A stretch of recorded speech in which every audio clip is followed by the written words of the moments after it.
हमारे चैनल पर आप सबको खुश आमदीद। अगर आपने अभी तक हमारे चैनल को सब्सक्राइब नहीं किया तो जल्दी से कर लीजिए और बेल आइकन बटन को भी प्रेस कर दीजिए ताकि हमारी तमाम नई आने वाली वीडियोस को आप टाइमली देख लें। 2 दिन से मुझे बुखार था। मेरी तबीयत सख्त ख़राब थी। पूरी रात मैं जागते हुए गुजरी थी।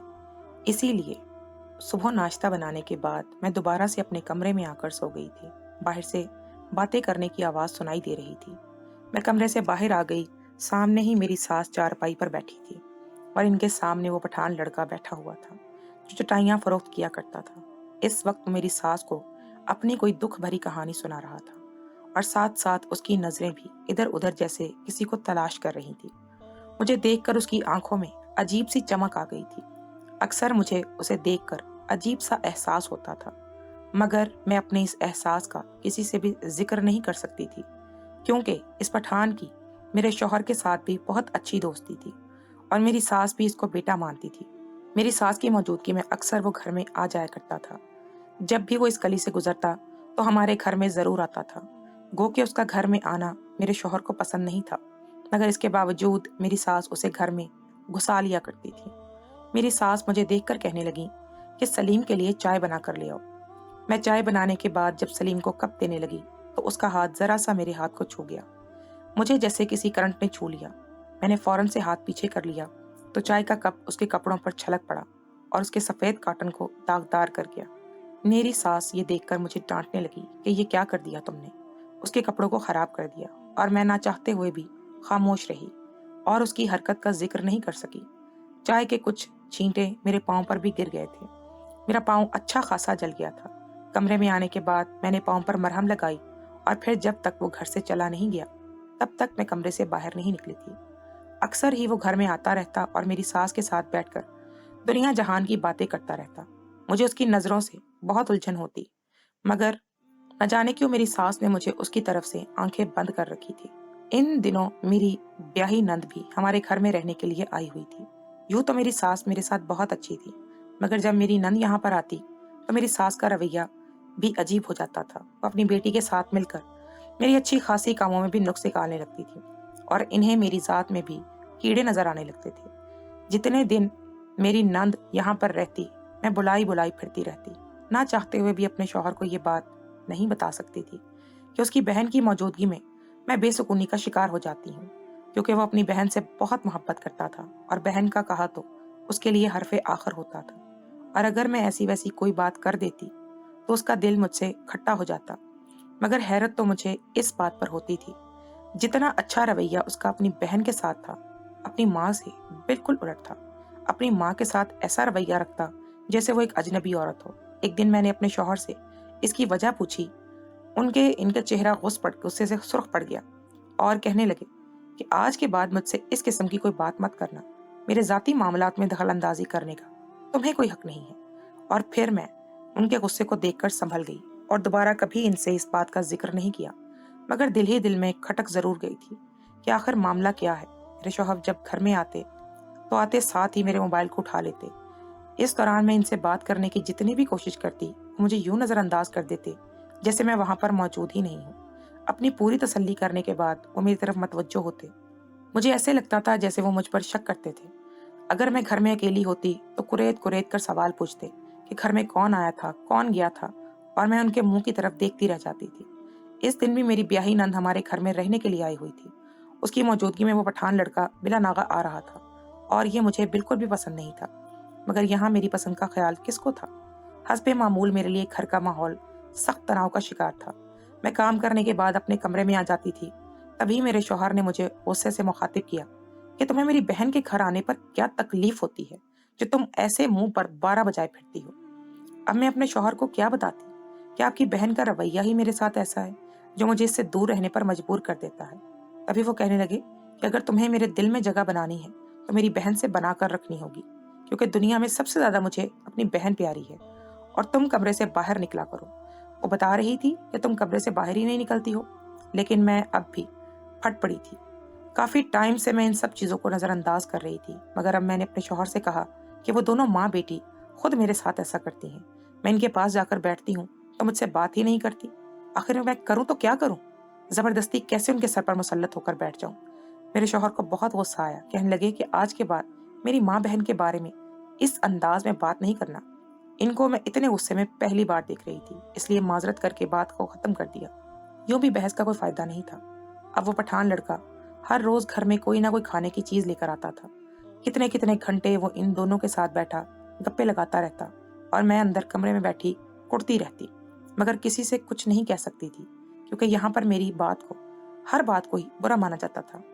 आज वो खिलाफे मामूल तीनों कमरे में थे और इतनी आहिस्तगी से बात कर रहे थे कि इनकी आवाज कमरे से बाहर नहीं आ रही थी। मैं इस सबसे कोफत का शिकार हो रही थी। आज मेरे शौहर भी घर जल्दी आ गए थे। उनकी तबीयत सख्त खराब थी। आते ही वो बिस्तर पर दराज हो गए और फिर सारे शाम ही सो गए। खाना खाने के लिए भी वो नहीं उठे थे। रात को जब मैं सोने के लिए बिस्तर पर दराज हुई, तब इनकी आंख खुली थी। अब इनकी हालत पहले से बेहतर लग रही थी। मैंने खाने का पूछा तो उन्होंने इनकार कर दिया। फिर मैं इनके लिए चाय बनाकर ले आई, जिससे उन्होंने मेडिसिन ली। वो अपनी अम्मी के कमरे की तरफ चले गए और मैं अपना सा मुंह लेकर रह गई। जानती थी कि अब कितने घंटे वहां पर बैठे रहेंगे और इतनी देर तक जाकर इनका इंतजार करना मेरे लिए मुमकिन नहीं था। मैं अम्मी के घर जाना चाह रही थी। मैं इनसे प्यार से ही बात यही मनवाना चाहती थी, मगर मेरी बात करने से पहले ही वो कमरे से बाहर निकल गए और मैं सोने के लिए लेट गई। मुझे लेटे हुए थोड़ी ही देर गुजरी थी जब मेरे शौहर कमरे में दाखिल हुए। इनके चेहरे के असुरात बहुत अजीब थे। आंखें जैसी लहू रंग हो रही थी। वो बहुत ही गुस्से में लग रहे थे। चेहरे का रंग सर्द पड़ चुका था। मैं इनकी हालत देखकर घबरा गई और इनसे तबीयत का पूछने लगी तो मेरे शौहर मुझे खामोश नजरों से देखने लगे।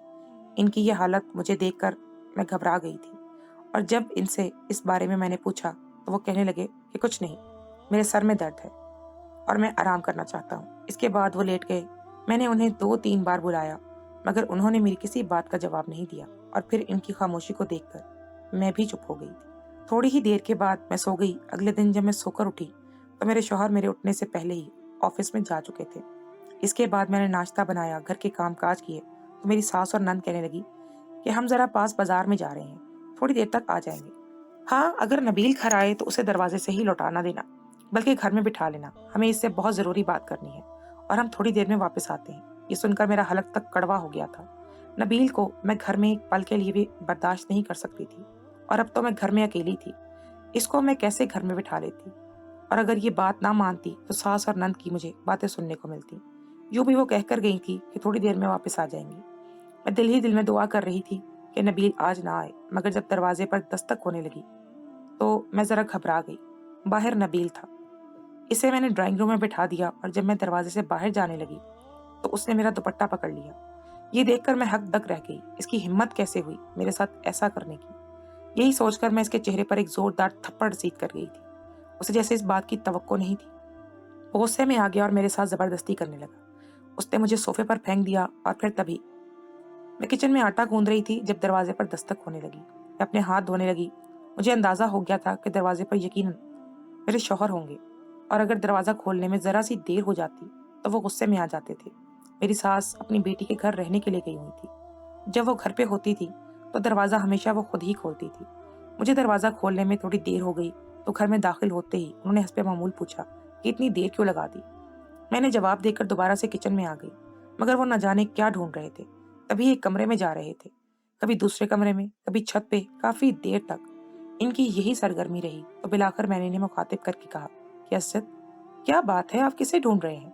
मेरा ये सवाल पूछने पर वो चौंक गए थे और कहने लगे कुछ नहीं, बस वैसे ही मुझे किसी की आवाज सुनाई दे रही थी, इसीलिए मैं देख रहा था। अब की बार मैं झुंझला कर रह गई। वो ऐसे ही थे। जब से मेरी शादी हुई है मैं इनका यही रूप देख रही थी। जब कभी मैं घर पे अकेली होती तो वो हर कोने खुदरे में न जाने क्या तलाश करने लगते थे। कभी कभी मैं ये देखकर झुंझला जाती और सोचने लगती कि कहीं वो मुझ पर शक तो नहीं कर रहे। और जब मैं इनसे ये बात पूछती तो वो हंसकर टाल देते और कहते कि मैं जानता हूँ कि मेरी बीवी बहुत अच्छी है और मैंने क्यों भला तुम पर शक करना है, बस आदत है। इनके यूँ दिलासा देने पर मैं मुतमईन हो जाती, मगर हर रोज इनका मेरे मोबाइल को तलाशी लेना और जब कभी मैं घर पर अकेली होती तो पूरे घर को छान मारना, ये सब करना मुझे बहुत बुरा लगता था। मुझे समझ नहीं आती थी कि आखिर वो घर में आते ही किसको तलाश करते थे। शादी को 2 महीने का अरसा गुजरा था। अभी तक मैं अपने शौहर को समझ नहीं पाई थी। उनकी बातें कभी कभी मुझे बहुत हैरान कर दिया करती थी। मैं जब से शादी होकर आई थी एक बार भी अम्मी के घर में रहने के लिए नहीं गई थी। जब मैंने अपने शौहर से ये बात की तो वो पहले तो सोच में पड़ गए। कहने लगे, अगर तुम चली गई तो मैं अकेला तो रह बोर हो जाऊंगा। ये बात सुनकर मैं मुस्कुरा दी। मैं ज़्यादा दिन नहीं रहूंगी, सिर्फ 3-4 दिन बाद वापस आ जाऊंगी। उन्होंने कहा, अम्मी से इजाज़त ले लो। सास को भला किस बात पर एतराज़ होना था। उन्होंने मुझे 3-4 दिन वहां पर रहने की इजाज़त दे दी थी। मुझे अम्मी के घर में आए हुए दूसरा दिन था जब बार बार मुझे नंबर पर असद की कॉल आने लगी। मेरी खैरियत पूछकर इधर उधर की 2-4 बातें करके वो फ़ोन बंद कर देते और हर 15-20 मिनट बाद फिर से वीडियो कॉल कर लेते। ये देखकर मैं खुश होने की बजाय उलझन में मुब्तला हो रही थी। आखिर वो थोड़ी थोड़ी देर के बाद वीडियो कॉल करके क्या देखना चाह रहे थे कि मैं किसके साथ हूँ। अब मैं समझ गई थी, असद के दिमाग में शक का कीड़ा है, इसीलिए बहाने बहाने से कॉल करता है। जब कॉल से ही मुतमईन नहीं होता तो वीडियो कॉल करता है। यूं बार बार कॉल करना मोहब्बत नहीं बल्कि शक था। जब यही बात उनसे की तो एक पल को वो खामोश होकर रह गए। फिर कहने लगे कि बस मेरा तुम्हें देखने को दिल कर रहा था, तुमसे बात करने को दिल कर रहा है, मगर तुम शायद मुझसे मोहब्बत ही नहीं करती। जब ही तुम्हें गुस्सा आ रहा है। उनकी इस बात पर मेरा दिल नर्म पड़ गया और मैं कहने लगी, ऐसी बात नहीं है। मैं बस अम्मी के साथ बातों में मसरूफ थी और अच्छा नहीं लगता ना हर वक्त मोबाइल में मसरूफ रहना। फिर उन्होंने इसके बाद कॉल तो नहीं की मगर बार बार मैसेजेस करते रहे और इनकी ये बात मुझे खुश करने की बजाय कोफत में मुब्तला कर रही थी। फिर 4 दिन की बजाय 2 दिन बाद ही वो आकर मुझे लेने के लिए पहुंच गए। मुझे ये बात बुरी तो लगी मगर मैं दानिस्ता इस बात का इजहार नहीं कर सकी और सोचा कि किसी टाइम इन्हें मैं इस बात का एहसास दिला दूंगी कि शादी करने से लड़कियों का अपने माँ बाप से रिश्ता खत्म नहीं हो जाता। उनके माँ बाप का भी उन पर इतना ही हक होता है जितना उनके शौहर और बाकी ससुराल वालों का। मगर वो समझते थे कि वो मुझ पर सिर्फ उनका ही हक है। मैं इनकी माँ की खिदमत करूं, इनकी हर बात मानूं, जबकि वो खुद अपनी माँ से बात करना भी पसंद नहीं करते थे। मैं उनकी जब अपनी माँ से लाताल्लुकी देखती तो मैं हैरान रह जाती कि आखिर वो अपनी माँ के साथ ऐसा सलूक क्यों करते थे। ये मेरे समझ से बालातर था। मैंने इन्हें कभी भी अपनी अम्मी के साथ बैठकर बातें करते हुए अपने मामलात को डिस्कस करते हुए नहीं देखा था, जबकि अपनी बहन को वो बहुत ही ज्यादा अहमियत देते थे और अक्सर रात को उसके साथ घंटों फोन पर बातें करने के बाद सोते थे। इस दौरान मैं इनके चेहरे की तरफ मुंतजर निगाहों से देखती रहती कि कब उनकी बहन का फोन बंद हो और कब वो मेरी बात सुने। जब बहन आ जाती तो इन्हें कुछ भी नजर आता ही नहीं था और बहन के आने के साथ साथ इस पठान की भी घर में आमद बढ़ जाती थी। अब मुझे अंदाजा हुआ था कि इसको देखकर मुझे बेआरामी का एहसास क्यों होता था, क्योंकि वो मुझे देखता ही गलत नीयत से था और आज मौका मिलते ही उसने फायदा उठाना शुरू कर दिया था। जो वो मेरे साथ जबरदस्ती करने की कोशिश कर रहा था तो इसी वक्त मेरे शौहर ने दरवाजे में कदम रखा। इन्हें देखकर मैं घबरा गई। उनके चेहरे पर जैसे जलजले के तासुरात थे। वो फौरन पीछे हट गया। मैं अपनी जगह से उठी और उनसे जाकर लिपट गई। मैं इन्हें कहने लगी कि ये जो कुछ भी हो रहा है इसमें मेरा कोई कसूर नहीं है, बल्कि इसने मेरे साथ जबरदस्ती करने की कोशिश की है। वो पठान कहने लगा कि तुम्हारी बीवी झूठ बोल रही है। इसने मुझे खुद बुलाया था, इसने मुझे कहा कि मैं घर पे अकेली हूँ, तभी मैं यहाँ पर आ गया।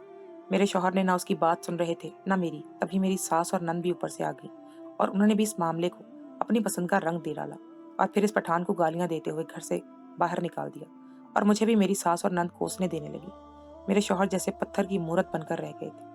मुझे अंदाजा हो गया था कि अब वो मुझ पर बिल्कुल भी यकीन नहीं करेंगे, क्योंकि वो तो पहले ही मुझ पर शक करते थे, पहले ही मेरी बात का एतबार नहीं करते थे और अब जो कुछ उन्होंने अपनी आंखों से देखा था उन्होंने तो उस पर ही यकीन करना था। उसकी माँ और बहन मुझ पर इल्जाम लगा रही थी कि उन्हें मुझ पर बहुत पहले से शक था और बगैर सबूत के वो मेरे बारे में शौहर को कोई बात नहीं बता सकती थी। मैं इनकी बातें सुनकर हैरान परेशान रह गई। मुझे कुछ भी समझ में नहीं आ रहा था कि ये क्या है। तभी मैं ये सोचने पर मजबूर हो गई कि आखिर मेरी सास और नंद ने आज कौन से जरूरी काम से जाना था जो 15 मिनट में ही उन्होंने मुकम्मल कर लिया था। उन्होंने मुझे खास तौर पर इस चीज की ताकीद क्यों की थी कि नबील को अंदर आ लेने देना और इस वक्त मेरे शौहर की घर में मौजूदगी और शौहर के साथ इन लोगों का घर में आ जाना। आखिर ये सब कुछ क्या था? कहीं इन लोगों ने जानबूझकर तो मेरे खिलाफ साजिश नहीं की थी? और अगर ये साजिश थी तो मेरे शौहर इस साजिश को कभी भी समझ नहीं सकते थे, क्योंकि वो उल्टा मुझे ही गलत समझते। उनके लिए तो उनकी बहन का कहा ही हरफे आखिर था। वो भला मुझ पर यकीन क्यों करते? मैं रोते हुए अपने कमरे में आ गई। सुबह से लेकर शाम हो गई, किसी ने कमरे में झांका तक नहीं मेरे। पूरा दिन मेरी सास और नंद की बोलने की आवाजें आती रहीं और मेरे शौहर तो बिल्कुल गुमसुम होके रह गए थे। वो शायद घर से बाहर चले गए थे, जब भी उनकी आवाज सुनाई नहीं दे रही थी। अब मैं सोच रही थी कि इतनी बदनामी के बाद क्या करूंगी। माँ बाप तो मेरी बेगुनाही पर यकीन कर लेंगे और बाकी लोगों को मैं कैसे अपनी बेगुनाही का यकीन दिलाऊंगी। मैं अपनी जगह पर ठीक होते हुए भी मशकूक बना दी गई थी। मेरा रो रो कर बुरा हाल था। रात गए मेरे शौहर घर में दाखिल हुए तो वो मेरे कमरे में आने के बजाय अपनी अम्मा और बहन के कमरे में चले गए थे। काफी देर तक उनकी बहन और अम्मा के बोलने की आवाज सुनाई देती रही और इसके बाद जब मेरे शौहर गुस्से से धाड़ने लगे थे, वो बहुत ही गुस्से में थे। उनकी आवाज तो मुझ तक पहुंच रही थी, मगर मैं उनके अल्फाज नहीं समझ पा रही थी कि वो क्या कह रहे थे। मैं इन्हें पहली बार यूं गुस्से में देख रही थी और मेरा दिल जैसे सूखे पत्ते मान की मानिंद लग रहा था। और अब मुझे यकीन हो गया था कि मेरे इस घर में चंद दिन ही बाकी हैं। और फिर मैं खामोशी से अपने कपड़े एक बैग में पैक करने लगी, क्योंकि मुझे अंदाजा हो गया था कि मेरे शौहर अब मुझे देखकर क्या कहेंगे। और फिर मेरी हैरत की इंतहा न रही जब वो कमरे में आने के बाद उन्होंने मुझे बिल्कुल नॉर्मल अंदाज में मुखातिब किया और हैरानगी से पूछने लगे कि तुम कपड़े इस बैग में क्यों डाल रही हो। मैं इनका ये रूप देखकर हक्का बक्का रह गई। उन्होंने मेरे चेहरे पर छाई हैरानगी को देखा तो मेरा हाथ पकड़कर अपने सामने मुझे बेड पर बिठाया और थोड़ी देर के बाद वो खाने की ट्रे लेकर मेरे पास आए और जबरदस्ती अपने हाथों से मुझे खाना खिलाने लगे। मैं हैरान थी, समझ नहीं आ रहा था, मेरी आंखों से आंसू बह रहे थे। तभी वो जैसे मेरे जज्बात को समझते हुए बोले कि क्या बात है, इस कदर उलझी हुई नजरों से मुझे क्यों देख रही है। अब मैं फूट फूट कर रो पड़ी और कहने लगी कि क्या आपको मेरी बेगुनाही पर यकीन है। वो गहरी सांस लेकर कहने लगे कि सच तो ये है कि अगर मैंने कुछ जाने बगैर आज का ये वाकया देखा होता तो मैं तुम पर कभी यकीन ना करता। मैं यही समझता कि मेरी बहन सच कह रही है, मगर कल रात जब मैं अम्मा के अपने कमरे में गया तो मैंने अपनी माँ और बहन के तुम्हारे खिलाफ की साजिश करते हुए सुन लिया था और मुझे बिल्कुल भी यकीन नहीं आ रहा था कि मेरी बहन ऐसा कर सकती है। मैं अपनी बहन को बहुत मासूम समझता था, मगर कल मुझे पता चला कि वो दर हकीकत किस कदर खतरनाक है और जो वो साजिश रचा रही है वो मेरी ही बीवी के खिलाफ अपने ही भाई का घर खराब करने के लिए, उसके दिल के सुकून को उजाड़ने के लिए कर रही थी। आखिर वो ऐसा कैसे कर सकती थी। मैं बेयकीनी की कैफियत में था और जब मैं ऑफिस में था तो उसने मुझे फोन करके जब घर बुलाया तो तब मुझे अंदाजा हो गया कि उसने अपनी साजिश पर काम करना शुरू कर दिया है। इन लोगों का यही मंसूबा था कि वो घर से बाहर जाएंगी और उनके जाने के बाद नबील घर पे आएगा और थोड़ी देर के बाद मेरी बहन मुझे कॉल करके घर पे बुलाएगी। इसीलिए नबील ने मेन गेट का दरवाजा खोल दिया था ताकि मैं घर में दाखिल होकर ये सारी कार्रवाई अपनी आंखों से देख सकूं और तुम्हें गुनाहगार ठहराते हुए घर से बाहर निकाल दूं। और मैं ऐसा कैसे कर सकता था जबकि मैं जानता था कि तुम बेगुनाह हो। ये सुनकर मेरी आंखों से आंसू बहने लगे। मुझे यकीन नहीं आ रहा था कि ये सब कुछ सच है और मेरे शौहर को मेरी बेगुनाही पर यकीन है। और अब वो सवाल भी मेरी जुबान पर आ गया था जो मेरे जहन में शादी के शुरू के दिन से कुलबुला रहा था। मैंने उनसे अपनी अम्मा के साथ सर्द रवैये की वजह पूछी तो वो जैसे दूर फिजाओं में खो गए। फिर कहने लगे कि बचपन में मैंने अपनी अम्मा को बड़ी सफाई के साथ अब्बा को धोखा देते हुए देखा। अम्मा अब्बा के घर से जाते ही एक गैर मर्द को घर में बुला लिया करती थी और मेरा मासूम जहन इस बात को कबूल नहीं कर पा रहा था। मुझे ये सब कुछ बहुत बुरा लगता था। और फिर मैंने अब्बा को जब ये सारी बात बताई तो ये बात उस बात ने अब्बा की जान लेने का सबब बन गई थी और वो हार्ट अटैक से वफात पा गए। इसके बाद मुझे अम्मा से नफरत महसूस होने लगी और जब मैं थोड़ा बड़ा हुआ तो मुझे अंदाजा हो गया कि मेरी माँ जो भी कर रही थी वो इंतहाई गलत था। मैं छोटी उम्र से ही मजदूरी करने लगा, अपनी पढ़ाई का खर्चा खुद उठाने लगा, साथ घर की भी सारी जिम्मेदारी मुझ पर थी। उसके बाद अम्मा भी बदल गई थी, मगर मेरे दिल से अपना इज्जत और एहतराम उन्होंने खो दिया था। इसलिए मुझे औरत जात पर एतबार नहीं। मुझे लगता था कि तुम भी जब अकेली होती होगी तो जैसे अम्मा अब्बा को धोखा दे रही थी तुम भी ऐसा ही कर रही होगी, इसलिए मैं तुम पर भी शक करता था। उन्होंने जैसे इस बात को कबूल कर लिया था, मगर मुझे यकीन है कि तुम ऐसी नहीं हो। ये सुनकर मैंने मुतमिन होकर उनके शाने पर सर रख दिया और कहने लगी कि आज के बाद कोई भी मेरे खिलाफ कैसी ही साजिश क्यों ना रचा ले, आपने किसी पर एतबार नहीं करना। उन्होंने मुझे इस बात की यकीन दहानी कराई तो मैं सरशार से मुस्कुरा दी। अल्लाह का शुक्र था कि मेरे शौहर ने समझदारी से काम लिया था और हमारा घर भी टूटने से बच गया था।